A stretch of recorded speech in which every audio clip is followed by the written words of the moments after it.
बलूचिस्तान के जिला हरनाई में गाड़ी के करीब धमाके के नतीजे में मरने वालों की तादाद 10 हो गई।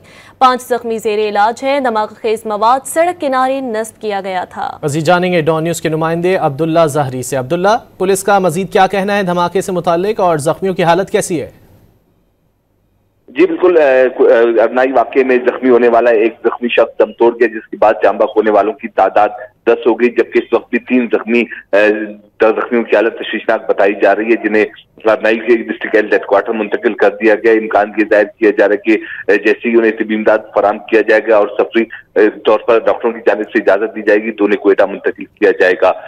धमाके की इस वक्त डिप्टी कमिश्नर ने यह तस्दीक की है कि धमाके के बाद सड़क किनारे नस्ब किया गया था। जैसी मजदूरों की गाड़ी इस मकाम पर पहुंची तो धमाके से उड़ा दिया गया। जी बहुत शुक्रिया अब्दुल्ला जहरी इन तफसीलात के लिए।